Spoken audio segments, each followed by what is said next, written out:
자, 라는 제목으로 설교를 전하도록 하겠습니다. 작년 3월이었죠. 전 세계의 이목을 집중시킨 세계의 대결이 우리나라에서 열렸어요. 어떤 대결인지 기억나죠, 여러분? 구글이 개발한 알파고라는 슈퍼컴퓨터와 인간 이세돌이 바둑으로 5번을 붙는 대국이 있었어요. 근데 그 알파고가 생각했던 것보다 엄청나게 강력했잖아요. 그치? 충격적인 결과가 나왔습니다. 그때 당시에 사람들이 알파고가 뭔지 잘 몰라가지고 컴퓨터라는 건 들었는데 하여튼 별 웃긴 에피소드가 많았어요. 이게 그 카톡인데, 야, 알파고 저 자리에 앉아있는 저기 누구야? 저기 알파고야? 와, 사람처럼 만들었네. 뭐 이렇게 알파고를 오해하기도 하고, 어떤 부모님들은 아니 알파고가 도대체 무슨 학교냐, 나 그 학교 좀 보내고 싶다 우리 애들을. 근데 진짜로 있어. 알파고가 캐나다 토론토에 알파 하이스쿨이 있었어요. 이 알파고. 하여튼 뭐 이 알파고, 여러분 알파고가 뭔지 다 알고 있죠. 사실은 바둑이라는 거는 경우의 수가 10의 170승이라 그래. 10의 170승. 여러분이 별로 안 놀라는 것은 10의 170승이 뭔지를 모르니까 10에 동그라미가 5개가 붙어서 동그라미가 좀 화면이 좀 이상하게 넘어가고 있어. 10에 동그라미가 6개면은 100만이잖아요. 맞죠? 8개면은 억이잖아요. 우리가 보통 억이나 조 정도까지는 세잖아. 근데 동그라미가 170개가 붙었다고. 좀 놀라는 척이라도 해봐, 얘들아. 그래도 우리 아직 순수한 1학년이잖아. 그치? 쟤들은 내가 기대 안 해. 놀라지도 않고 뭐 감각도 없고 감동도 없고. 은혜 받읍시다, 말씀에. 근데 3학년들 왜 이렇게 숫자가 줄어들었어요? 뭐 벌써 수능 보러 가셨나? 자, 다음 주부터 3학년들 출석률 좀 올립시다. 3학년만 아멘. 자, 어쨌거나 10의 170승에는 어마어마한 경우의 수가 있다 보니까 컴퓨터로도 계산을 못하는 거야. 바둑이라는 것은 체스나 장기랑은 달라서 컴퓨터가 인간을 이길 수 없다. 이거는 단순 계산으로 되는 게 아니고 직관적인 판단력이 있어야 된다. 이렇게 알려져 있었거든요. 그런데 뚜껑을 열어보니까 알파고가 너무 약해. 세도 너무 센 거야. 깜짝 놀랐다고요. 충격적인 결과였는데 이제는 사람들이 다 그러려니 하고 받아들이는 것 같아요. 왜냐면은 굉장히 재밌는 게, 목사님이 사실 공가를 준비하기 때문에 이 설교를 벌써 몇 달 전에 준비를 해놨는데 딱 타이밍 좋게 지난주에 알파고 기사가 뉴스에 떴어요. 중앙일보 기사에 떴는데 이 알파고가요, 비공식으로 지난 일주일 동안, 그러니까 12월 한 29일부터 올해 1월 한 4일인가까지 한 일주일 동안 인터넷상에서 비공식으로 대국을 가졌는데 상대가 누구였냐? 세계 랭킹 1위인 중국의 커제, 그리고 일본 랭킹 1위, 우리나라 랭킹 1위, 각국의 초고수들하고 인터넷상에서 경기를 치른 거야. 알파고라는 이름을 숨기고 그냥 숨은 고수로 딱 등장을 해가지고 했는데 결과가 어떻게 되는 줄 알아요? 줄줄이 격파를 당했습니다. 세계의 최고수들. 저기 보세요. 뭐 박정환 구다 우리나라 5번 해가 내리 5번을 졌죠. 커제가 뭐라 그랬어? 이세돌 졌을 때 나는 이세돌보다 훨씬 더 잘 둘 수 있다고 말했는데 3번 둬서 3번 다 졌대요. 알파고인 줄 모르고 뒀는데. 그래가지고 종합전적 몇 전 몇 승? 60대 빵. 누가 이겼다? 알파고. 자, 이쯤 되면 알파고 이길 사람 있다 없다? 대박이다 안 대박이다? 아니, 세계에서 제일 바둑 잘 두는 사람들하고 더 가지고 60번을 더 가지고 일주일 동안 60번을 뒀어. 그것도 말도 안 되는 체력이잖아. 그렇죠? 컴퓨터니까 체력이 있을 일은 없고 60번을 둬서 몇 번을 이겼다고? 60전 60승. 상대가 있다 없다? 압도적으로 승리를 했대요. 아예 접전인 경기조차도 없을 때 초반부터 우세를 점해가지고 끝까지 그냥 밀고 나가서 60번을 내리 이겼다는 거야. 무섭다 안 무섭다? 그런 의미에서 생각해보니까, 다시 생각해보니까 이세돌이 엄청난 일을 한 거야. 그래요 안 그래요? 그때 당시에 나왔던 캡처인데요. 이거 보세요. 영어 소위점 쉬운 영어야. 알파고하고 이세돌이 어떠한 상황에서 대결했냐. 알파고는 두뇌가 몇 개야? 1202개야. 거기에다가 그래픽 처리 장치만 176개. 저거에 달라붙은 과학자만 몇 명이야? 100명 이상의 사람과 누가 붙어? 단 한 명의 사람, 단 하나의 브레인 플러스 커피 한 잔으로 알파고를 때려잡았다는 거 아니야. 대단해 안 대단해요? 대단해요. 그래갖고 이세돌이 알파고를 잡고 유유히 걸어 나오는 이게 레전드 짤이 돼버렸잖아. 멋있다 안 멋있다? 더 멋있는 건 이세돌이 바로 우리 목포 사람이잖아. 목포 옆에 신안 출신이에요 이세돌이. 괜히 또 익숙해지고 좋지. 그치? 그래요. 사실은 이세돌이 그랬다 그래요. 사실은 알파고 따위 아무것도 아닌 내가 이길 수 있는데 이세돌이 알파고에게 졌던 진짜 이유는 따로 있다고 합니다. 뭔지 궁금하세요? 한번 봅시다. 영상으로. 뭐 불까지 끌 필요는 없는데 껐으니까 일단 끄고 보여주세요. 이세돌이 진짜 지는 이유. 바둑만 두잖아요. 솔직히 바둑 외에는 사실 관심도 없었고요. 근데 뭐 한참 그때 막 그 당시 뭐 걸그룹 네. 초기예요. 그때 뭐 핑클, SS 네. 나올 때. 근데 뭐 그때 이제 제 또래들은 막 핑클 막 누나죠. 저보다 나이가 많으니까. 근데 막 이렇게 했을 때 저 별 관심 없었거든요. 아 그래? 그게 뭐야? 뭐 근데 요즘은 요즘은 바로 이겁니다. 걸그룹 때문에 요즘은 눈이 돌아가는 걸그룹이 너무 많아가지고 그래서 졌다는 어이없는 뭐 그런 이야기가 잠깐 있었어요. 자, 이세돌이 상대한 알파고가 도대체 정체가 뭐냐? 좀 전에 설명을 했지만 컴퓨터의 두뇌라고 할 수 있는 CPU가 1202개. 그러니까 여러분 컴퓨터에 하나씩 들어있는 그 CPU가 1202개인데 이것도 그냥 여러분 집에 쓰는 가정용 컴퓨터가 아니고 슈퍼컴퓨터예요. 그래픽 카드도 다 달려 있잖아요. 여러분 게임 하려고 막 좋은 그래픽 카드 달고 하잖아.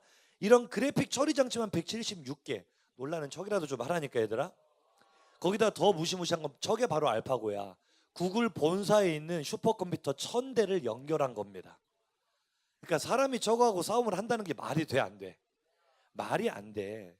인간이 1000년 이상 걸려서 공부할 수 있는 3000만 건의 바둑 기보. 이거를 인간이 학습을 하려면 1000년 이상이 걸리는데 알파고가 이걸 4주 만에 끝냈습니다. 그러니까 계산이 1초에 10만 개의 확률을 계산을 한대요. 놀라는 척이라도 좀 해봐. 고3들아 얘들아 좀 설교를 좀 도와줘봐. 다시 한번 1초에 몇 개, 10만 개의 확률과 경우의 수를 계산을 한다. 그렇죠. 이래야 좀 설교할 맛이 나죠. 그래요. 그래서 알파고의 하루를 인간 기준으로 환산을 한다면 35년. 인간이 35년 동안 할 수 있는 양을 알파고는 24시간 동안 한다는 거야. 어마어마하죠. 그러니까 이거를 이긴다는 건 말이 안 되는 건데 그래도 하나의 변수가 있다면 바둑은 그럴지라도 경우의 수가 거의 무한대라 단순 계산만으로는 이길 수 있다 없다. 근데 알파고가 진짜 무서운 건 여기부터가 진짜야. 구글이 개발한 건 아니고 인수를 한 거지만 구글의 그 딥마인드라는 프로그램 무려 컴퓨터가 스스로 공부를 합니다. 이게 무서운 거야. 연산 속도 자체는 완전 인간하고는 넘사벽인데 그보다 더 무서운 거는 얘가 스스로 공부를 하면 지금 이 시간에도 알파고는 공부를 하고 있다는 거야. 옆 사람 얼굴 한번 쳐다보세요. 그리고 이렇게 인사하자. 알파고도 공부를 하는데. 옆 사람 한 번 더 물어봐. 너 어젯밤에 뭐 했니? 스스로 생각을 하고 공부를 한다는 거야. 그래서 끊임없이 강해집니다. 그런데 알파고가 진짜 강해질 수 있는 이유는 여기 있어요. 알파고가 공부를 하는 그 공부의 베이스가 되는 기초 자료가 뭐냐고. 알파고가 아무것도 없는데 무에서 유를 창조할 수는 없잖아. 컴퓨터니까. 뭔가 근거 자료가 있으면 그걸 가지고 학습을 할 거 아니야. 알파고가 들고 있는 그 자료가 뭐냐고. 바로 1000년이 넘는 세월 동안 누적되어 온 인간 초고수들이 만들어 놓은 바둑 기보예요. 이런 상황에서는 바둑을 이렇게 둬야 된다. 이런 상황에서는 이렇게 빠져나가야 된다. 이때는 공격할 때가 아니고 수비에 치중할 때다. 이때는 활로를 이렇게 뚫어야 된다. 1000년이 넘는 세월 동안에 이세돌 한 사람이 아니고 이세돌, 이창훈, 여러분 이창훈 구단 알아요? 응팔에서 박보검의 실제 모델, 우리나라 역사상 최고로 바둑을 잘 뒀다는 그런 시대마다 있었던 고수들이 만들어 놓은 수백 수천 건이 모인 게 3천만 건이 된대요. 3천만 건. 그러니까 다시 말해 바둑이 거의 무한대의 수라고는 하지만 늘 고수들이 드는 패턴이 있고 그 엄청난 누적된 정보가 있다면 알파고가 들고 있는 건 사실 바둑의 모든 것이라고 봐도 무방하다 무방하지 않다. 바둑의 모든 정보라고 말할 수 있는 바둑의 지혜의 모든 총집합이라고 할 수 있는 걸 알파고가 들고 있는 거야. 그러니까 싸움이 된다 안 된다. 인간은 자기 두뇌를 의지해서 싸워요. 근데 알파고는 이미 수천 명 수만 명 이상이 되는 그 두뇌의 집합체, 바둑의 모든 것이라 말할 수 있는 지식의 자원 보고, 그러니까 보물창고를 손에 들고 있으니 처음 게임 자체가 불공정해 공정해? 이길 수 있어 없어? 없어요. 모든 지식이 그 안에 다 들어가 있어요. 바둑에서 발생할 수 있는 모든 상황이 이미 다 데이터화되어 있다고요. 그러니까 알파고는 이미 이세돌이 한 수 두는 순간에 마지막 수까지를 다 읽고 있는 거야. 그러니 게임이 되겠어 안 되겠어? 그러니까 아무리 생각해도 희한해. 어떻게 이겼지? 이긴 것 자체가 희한하다. 자, 옆 사람에게 인사합시다. 알파고 무섭구나.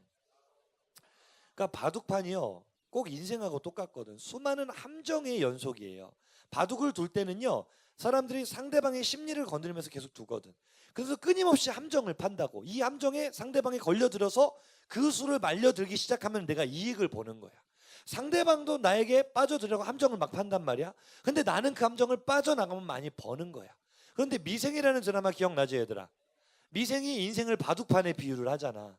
인생도 꼭 바둑과 같다. 수많은 권모술수가 난무하고 수많은 함정들이 있는데 그 함정을 잘 빠져나가는 것이 정말 멋진 인생을 살아가는 묘미다. 자, 우리 인생에 피해갈 수 없는 난관과 어려움이 많이 있다 없다? 있다. 근데 알파고 같은 지혜가 나에게 있다면 좋겠어 안 좋겠어? 알파고 같이 똑똑하면 좋겠지. 옆 사람 좀 흔들어 깨워봐. 알파고처럼 똑똑해지려면 설교를 잘 들어라. 설교를 잘 들어라. 알파고가 강한 이유는 이미 그 너무나 많은 지식의 양을 가지고 있기 때문에 어떤 함정도 빠져나올 수 있는 거거든. 이 함정에서 빠져나오는 지혜, 이거를 순 우리말로 꾀라고 합니다. 뭐라고 한다고? 꾀가 있다, 이런 말 들어봤죠? 그래요. 그런 측면에서 오늘 지혜에 대한 말씀 우리가 살펴보기를 원하는데, 성경도 이런 함정에서 빠져나오는 꾀가 우리에게 정말 중요하다라는 것을 말을 하고 있어요. 자, 잠언 3장 13절 14절 지난주에 읽었던 말씀이거든. 지난주 본문 말씀 한번 읽어봅시다. 시작.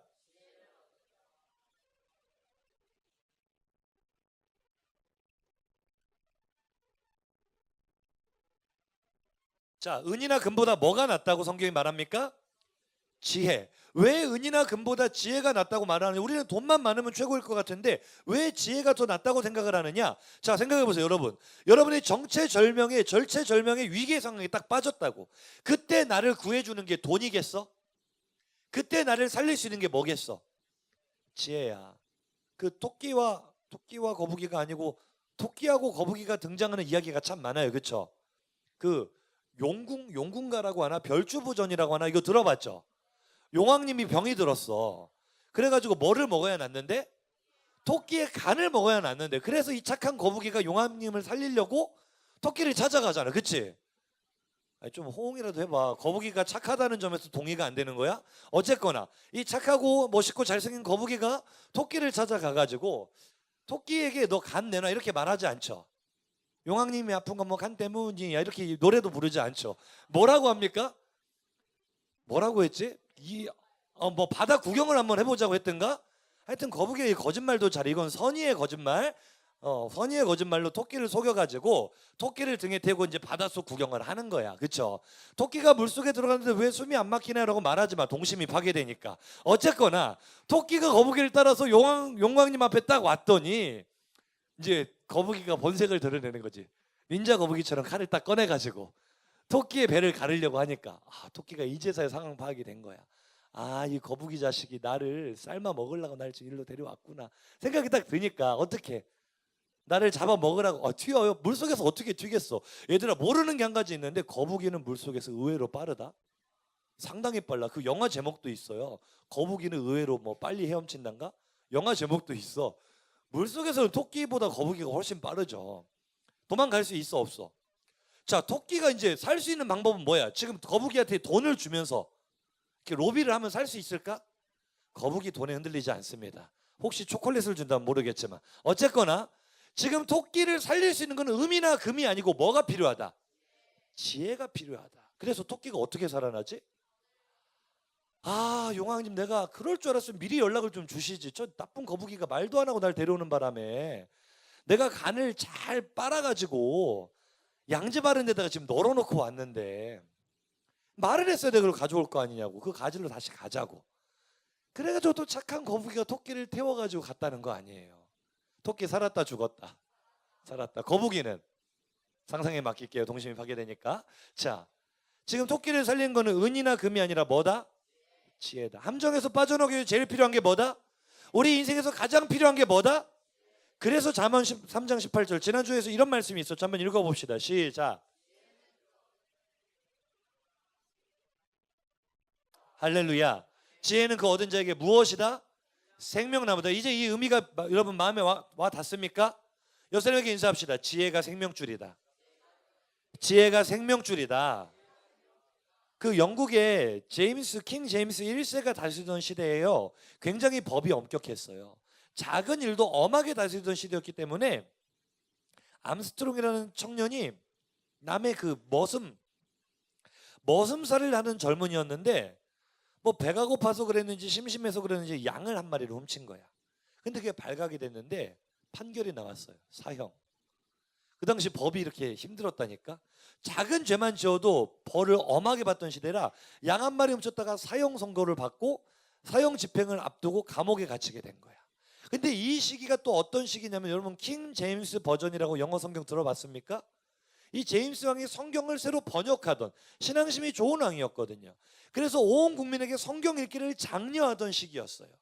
근데 이 암스트롱이라는 사람이 사형 선고를 받고 감옥에 갔다고. 이 암스트롱을 살릴 수 있는 것은 은이나 금이 아니라 뭐다? 지혜는 그 얻는 자에게 뭐니까? 생명나무니까. 생명나무. 그래서 암스트롱이 감옥에 갇혔는데 그 교도관에게 이렇게 말하는 거. 어차피 나는 죽을 목숨인데 나 죽기 전에 성경이나 한번 읽어보고 죽고 싶습니다 라고 말을 했는데 이 말이 왕의 귀에게까지 들어간 거야. 그 왕이 지금 성경 읽기를 장려하는 왕인데 기특하다 안 기특하다? 기특하잖아. 그래서 그 교도관에게 이렇게 지시를 내렸어요. 그 성경책을 한 권 갖다가 주고 새로 번역한 그걸 갖다 주고 그 죄수가 성경을 다 읽을 때까지는 사형을 집행하지 말아라. 그랬더니요 그 소식을 암스트롱이 들었는지 어땠는지 야 대단하죠. 이 사람이 성경을 읽기 시작하는데 하루에 딱 한 절씩만 읽는 거야. 여호와는 나의 목자시인 내가 부족함이 없으리로다. 한 절 딱 읽고 성경을 또 덮어. 하루 종일 묵상을 하는 거야. 그리고 다음날 그가 나를 푸른 풀밭으로 인도하시고 시간이 아무리 흘러도 성경을 다 읽을 기미가 보인다 안 보인다? 안 보이잖아. 왕이 그 말을 듣고 어이가 없어가지고 그 사람 사형시키지 말고 왕궁으로 불러들여가지고 왕궁에서 성경을 읽는 사람으로 직업을 주라고. 그렇게 해서 살아났대요. 실화예요 실화. 할렐루야. 그러니까 지혜는 그 얻는 자에게 뭐다? 생명나무다. 따라합시다. 지혜가 생명줄이다. 지금 얘들아 졸고 있는 친구들 잘 들어. 잠이 생명줄이 아니고 얘들아 옆 사람에게 지혜가 생명줄이다. 그래서 예수님도 우리에게 뭐라고 말씀하시느냐. 마태복음 10장 16절에 보니까 이렇게 말씀하시네요. 시작. 그러므로 너희는 뱀같이 지혜롭고 비둘기같이 순결하라. 할렐루야. 너희는 뭐같이 지혜로워야 된다? 너희가 세상에 살아가는 것은 양이 이리 가누려 가는처럼 위험한 일의 연속일 거야 얘들아. 예수님 미리 말씀하시는 거야. 너네 세상 사는 게 얼마나 힘드냐, 얼마나 어렵냐. 그런데 그때 너에게 필요한 건 지혜인데 뱀처럼 지혜로워야 돼. 아마 그 당시에 유행하던 속담을 예수님께서 사용하신 것 같은데 당시 예수님 시대에 이 뱀은요 특별히 애굽, 이집트에서 뱀은 지혜의 상징이었어요. 지혜. 그래서 뱀은요 특별히 그 특징이 위험한 일을 만나면은 기가 막히게 빠져나간대요. 뱀이 또 잘 빠져나가게 미끌미끌하게 생겼잖아. 위험한 위기에서 제일 잘 빠져나가는 짐승이 뭐다? 뱀이다. 그래서 예수님 우리에게 뭐처럼 지혜로워야 된다? 뱀처럼 지혜로워야 된다. 여러분 뱀처럼 지혜롭기를 간절히 소망합니다. 외모가 뱀을 닮으면 안 돼. 하지만 지혜는 뱀을 닮아야 돼. 여러분에게 인사합시다. 뱀처럼 지혜로워라. 뱀처럼 지혜로운 여러분들 간절히 소망합니다. 예수님이 그래서 그 실제 예를 우리에게 보여주잖아요. 예수님도 함정에 빠질 때가 있었을까 없었을까? 예수님 앞에 수많은 함정들이 놓여져 있었어요. 왜냐하면은 그 유대인들이나 바리새인들, 서기관들 이런 사람들이 예수님을 못 잡아먹어서 안달이었거든. 그래서 하루는요 한 여인을 끌고 온 거예요. 머리채를 잡고 질질 끌고 온 거예요. 딱 보니까 지금 뭔가 죄를 지은 여인인 것 같아. 당시 여자들은 또 사람 취급도 받지 못했던 그런 힘든 시기였잖아요. 그래서 서기관들과 바리새인들이 요한복음 8장 3절부터 한번 띄워놓아 보세요. 제가 이제 설명을 드릴게요. 데리고 와가지고 예수님께 말하기를 이 여자가 지금 음행을 하다가 자기 남편이 아닌 다른 남자하고 성관계를 하다가 현장에서 붙잡혀온 현행범이에요. 가늠하다 현장에서 잡아왔습니다. 예수님하고 말을 하면서 다음 말씀 보니까 모세는 율법에 이러한 여자는 돌로 쳐서 죽이라고 했습니다. 당신은 뭐라고 할 겁니까? 라고 지금 예수님께 질문을 던지는 거예요. 이런 거는요 진짜 진퇴양난입니다. 왜냐하면은 모세의 율법대로 돌로 쳐서 죽여라 라고 말을 하면은 당신은 지금까지 뭐 원수를 사랑해라, 이웃을 사랑해라, 사랑을 그렇게 강조하신 분이 어떻게 그렇게 무자비하게 죽일 수가 있습니까? 라고 바로 공격이 들어올 거고요. 만약에 예수님께서 어떻게 그럴 수 있느냐 좀 용서하고 이해하고 좀 봐줘라 라고 말한다면 당신은 모세의 율법을 어기는 겁니까? 라고 따지고 들어올 거니까 빠져나갈 구멍이 있다 없다? 없어요. 근데 우리 인생도 살다가 보면은 얘들아 아직 10대고 청소년이지만 어디 빠져나갈 구멍이 없도록 앞뒤가 꽉 막힌 고난을 힘든 일을 만날 때가 있다 없다? 옆 사람에게 물어보라고. 너는 어떠냐? 이런 위기와 함정을 만날 때가 있어 없어? 있어. 이때 필요한 게 뭐라고? 지혜지. 뱀처럼 빠져나갈 수 있는 지혜가 필요한데 예수님이 뭐라고 대답하십니까? 자, 요한복음 8장 7절 예수님의 대답 멋있게 한번 읽어보죠. 시작. 그들이 묻기를 마지 아니하는지라 이에 일어나 이르시되 너희 중에 할렐루야. 여러분에게 인사합시다. 이게 지혜다. 이게 꾀다. 이게 생명나무다. 여러분 오늘 이 은혜가 여러분에게 부어지기를 간절히 축복합니다. 너희 중에 죄 없는 자가 돌로 치라고 하니까 돌로 치면 어떻게 되는 거야? 내가 죄가 없다는 게 되잖아. 근데 그렇게 칠 수 있는 사람이 있어요 없어요? 노인들로부터 어린아이까지 슬그머니 돌을 내려놓고 다 떠나가는 거예요. 예수님의 이 지혜로 예수님 자신도 함정에서 빠져나오고 여인의 생명도 구한 것처럼 여러분이 이 지혜를 얻을 때 여러분을 통해 수많은 아름다운 일들이 일어날 줄로 믿습니다. 또 한 번은 이 인간들이 포기하지 않고 예수님을 또 괴롭힙니다. 이번에는 세금 문제를 가지고 괴롭히네요. 그래서 누가복음 20장 말씀을 띄워놓고요. 가이사, 이게 이제 우리가 역사에서 보는 시저가 이제 그 로마어로 읽으면 카이사르잖아요. 카이사르가 이제 가이사예요. 우리가 시저 황제에게 세금을 바치는 것이 옳습니까? 옳지 않습니까? 근데 이게 뭐라고 예수님이 간계라는 것을 파악을 하셨어요. 이 질문 자체가 순수한 의도의 질문이야? 계략이 있는 질문이야?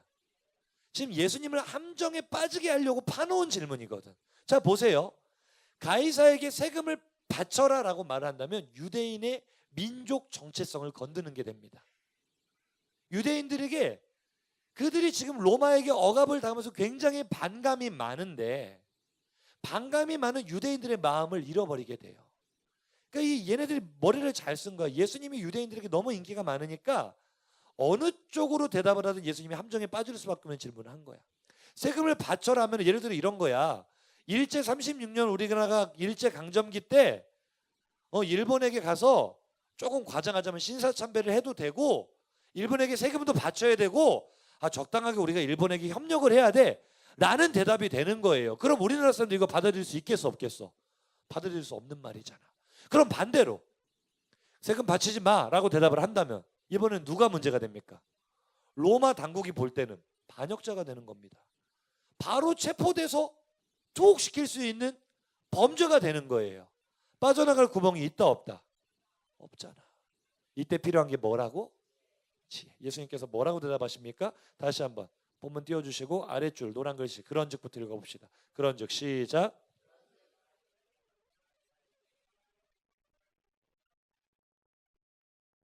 할렐루야. 이어지는 말씀에는 모든 사람들이 예수님의 이 지혜에 이 말씀에 깜짝 놀랐다라고 말하고 있죠. 여러분 우리가 살면서 많은 위기를 만나요. 많은 문제를 만나요. 그때마다 우리에게 필요한 게 뭐다? 나의 가장 부족한 게 뭐다? 여러분에게 물어봅시다. 언제 지혜가 가장 부족하니?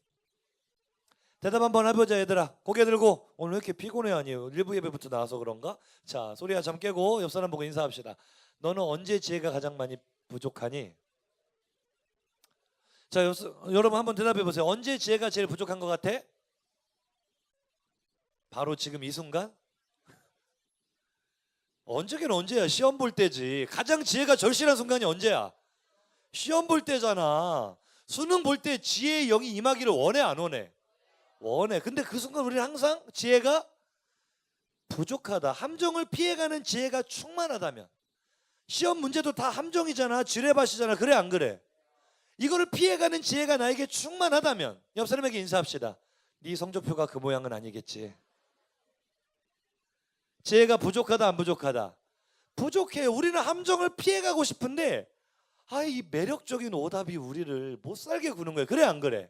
시험 문제가 딱 떴어요. 수은이 원인이 되어 발생한 수질 오염 질환은 1번 이타이병, 2번 미나마타병, 3번 간해이병, 4번 쯔쯔가무시병. 뭐 그런 거보다 했는데 5번 매력적인 오답이 내 마음을 확 잡아 끄는 거야. 니코짱카와이병. 몇 번 찍고 싶어? 자, 정답은 뭐다? 봐봐, 정답이 안 나오잖아. 옆 사람에게 인사합시다. 지혜가 부족하시군요. 그냥 모르면 5번으로 가. 니코짱 카와이 하면서 그냥 멋지게 그어시자고. 뭐가 필요하다? 지혜가 필요하다. 우리에게 정말 절실하게 필요한 게 지혜입니다. 그럼 지혜는 어디에서부터 오느냐? 따라합시다. 성령 충만해야 된다. 여러분, 성령님은 지혜의 영이고 지식의 영인 줄로 믿습니다. 성령의 내위에 강하게 임할 때 지혜로워지는 줄로 믿습니다. 진짜야. 우리 하늘이 어디 갔냐? 이 하늘.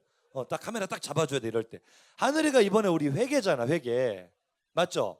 회개는 회개를 많이 해야 돼. 그래서 회개야. 그렇지. 아재개가 한번 날려주고. 자, 하늘이가요 어느 정도로 지혜로운 친구냐면은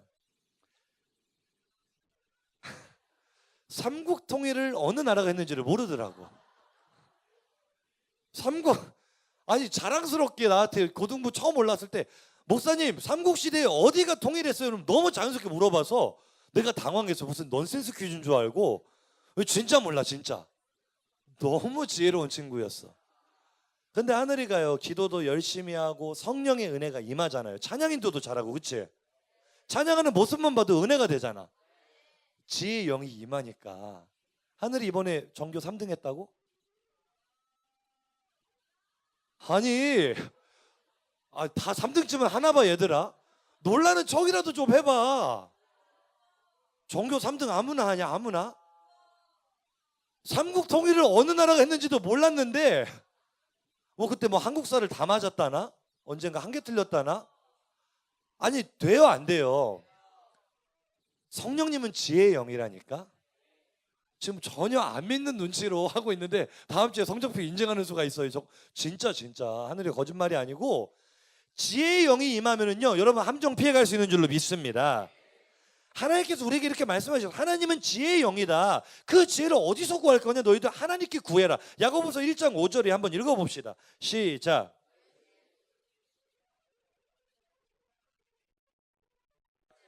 하나님께 구하라. 그리하면 할렐루야.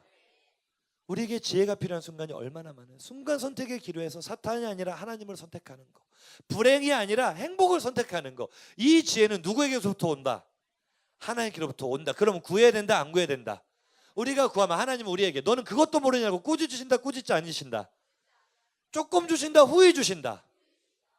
예를 들어 얘들아, 너네가 만약에 용돈이 필요할 때는 목사님에게 와서 목사님이 사실은 우리 아버지가 재벌이야. 내가 숨겨서 미안해 얘들아. 목사님이 재벌 2세인데 내가 돈이 너무 많아서 쓸 데가 없어. 쓸 데가. 우리 집에 가면 돈이 엄청나게 쌓여있거든. 너네 혹시 돈 필요하니? 누구든지 목사님한테 말만 해. 말만 하면은 니들이 5만 원을 달라고 하면 내가 50만 원씩 줄 테니까 말만 해. 자, 목사님한테 돈 달라고 할 사람 손 한번 들어봐. 할렐루야. 손 내리고. 돈은 좋아가지고. 얘들은 손도 안 든다. 뭐 인생 다 살았어. 고3들은 어차피 목사님 뻥인 거 다 아니까 귀찮게 내가 뭐 하려고 손을 드는 수고를 해야 됩니까? 그래, 그렇게 그냥 살아라. 우리 순수한 1학년들만 보고 설교를 해야 되겠다. 농담이에요. 아니 봐봐, 목사님 방금 말하면 마음이 확 동해 안 동해?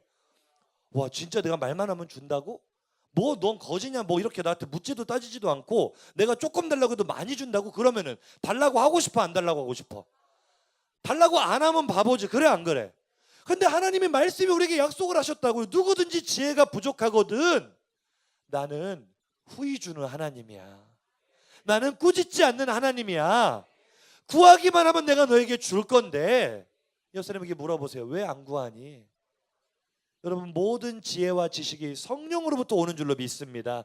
성령 충만하면 세상이 줄 수 없는, 세상이 알지 못하는 지혜가 임하는 줄로 믿습니다. 우리가 잘 아는 다윗이 그랬다고요. 다윗이 과외받은 사람 아니야. 우리처럼 중학교 고등학교 다닌 사람 아니라고. 대학도 못 나왔어. 다윗은 과외 선생님도 없었고 무슨 학문을 배운 사람도 아니야. 그런데 다윗이요 성령이 충만하잖아.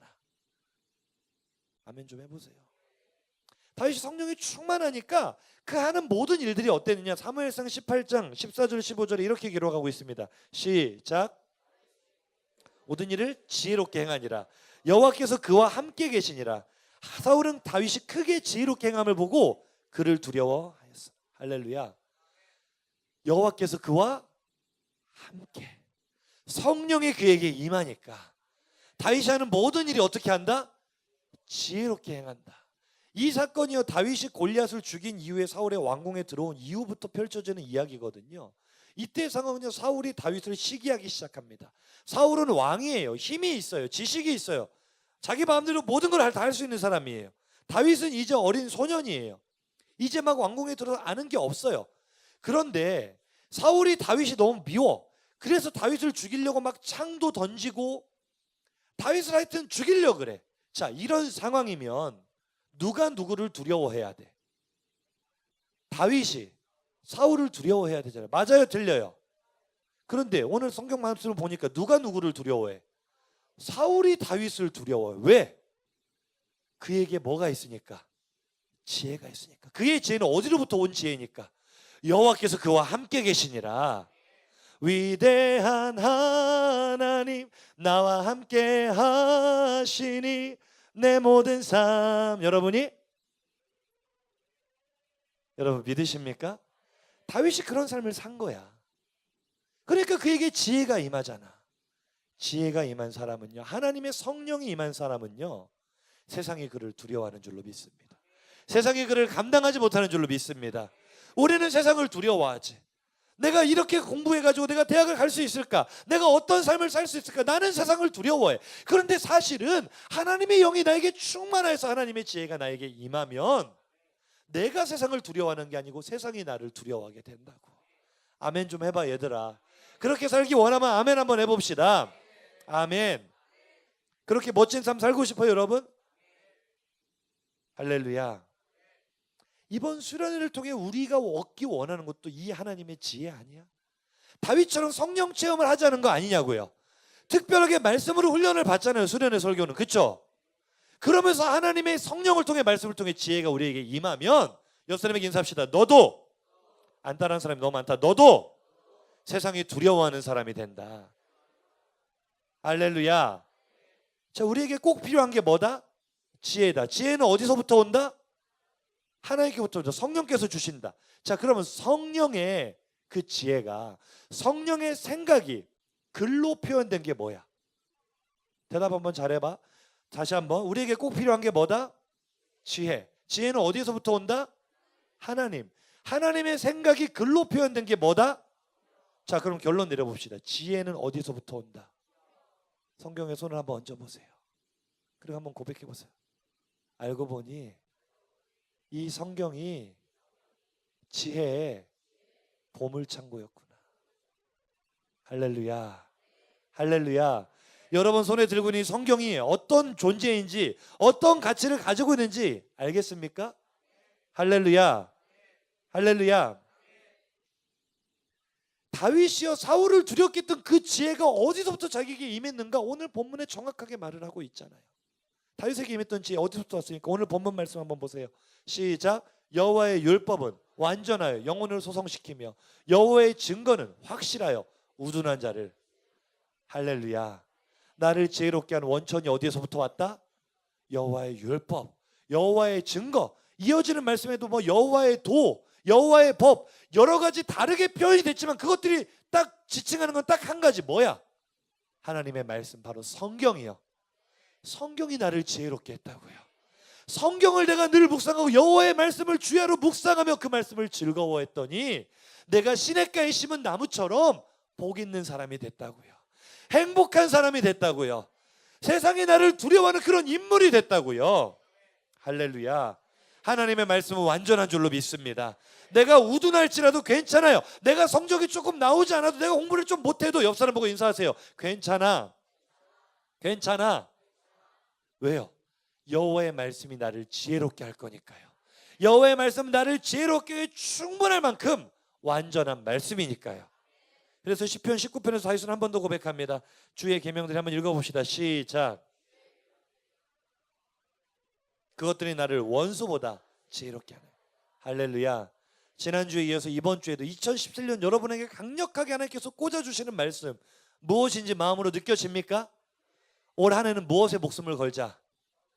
말씀 묵상해. 지난주에 성경 주일에 5장 하루에 3장 읽은 사람들 한번 손 한번 들어봐. 지금 성경 일독 플랜으로 따라가겠다. 손 높이 한번 들어봐. 손 높이. 그래요. 따라오고 있어요. 지난주에 그래도 큐티를 나는 좀 했었다. 손 한번 들어보세요. 말씀을 묵상하고 있다. 계속 손 들고 있어. 지난주에 성경을 한 장이라도 읽었다. 손 한번 들어보세요. 그래요. 손 들고. 할렐루야. 하나님께 영광의 박수 올려드립시다. 뭐 귀찮아서 손을 안 든 사람은 그럴 수도 있고, 여러분 목사님 복 받는 비결을 가르쳐 줄게. 설교 시간이 이제 끝났지만 너무 중요한 얘기를 할 테니까 잘 들어봐. 진짜 복 받는 비결이야. 한번 따라해 볼까? 복 받는 비결은 말씀을 듣고 가만히 있으면 복을 못 받고, 말씀을 듣고 순종하면 복을 받는다. 말씀을 마음에 새겨라라는 메시지를 들었을 때 그걸 내가 받는 거야. 그리고 그대로 말씀을 마음에 새겨보는 거야. 여러분 분만 시간일 때 생활숙제 합니까? 안 합니까? 그 생활숙제만 해도 말씀을 안 읽을 수 있어 없어? 읽어야 돼. 지난주 생활숙제가 뭐였는데? 말씀의 마음을 새기는 거였는데, 읽는 거였는데. 여러분에게 인사합시다. 오늘부터 생활숙제 빠뜨리지 말자. 할렐루야. 진짜 그렇게 하면 복을 받을까 못 받을까? 받는다니까요. 보세요 여러분. 바둑에 관한 모든 지혜를 담고 있는 그 보물지도 보물창고를 알파고가 손에 쥐고 있어. 그 알파고를 이길 사람이 있다 없다? 그러면 이 세상의 모든 지혜가 다 담겨있는 하나님의 말씀을 내 손에 잡고 있다. 나를 당해낼 사람이 있을까 없을까? 이거 지금 대박 아니니 얘들아? 고개 한번 들어봐. 이거 수능 만점보다 더 대박 아니야? 서울대 가는 것보다 더 대박 아니냐고.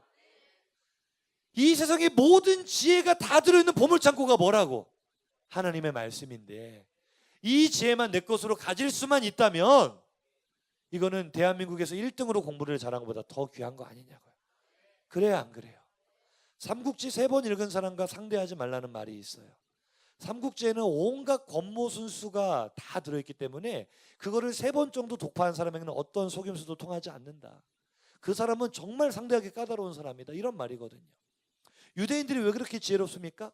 어렸을 때부터 성경도 있지만 탈무드가 있잖아요. 지혜의 책이라고 말하는 탈무드.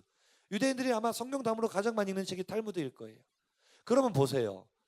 삼국지나 탈무드 같은 한낱 인간이 써놓은 지혜로운 글들도 우리를 그렇게 빈틈없는 멋진 인물로 만들어낸다면 이 세상의 모든 지혜를 담고 있는 지혜의 보물창고인 성경, 이 말씀이 우리를 어떻게 만들까?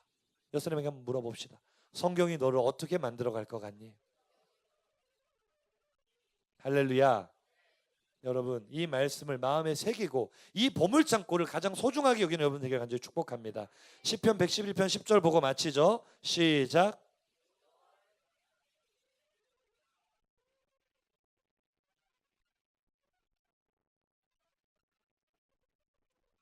할렐루야. 무엇이 지혜의 근본이다?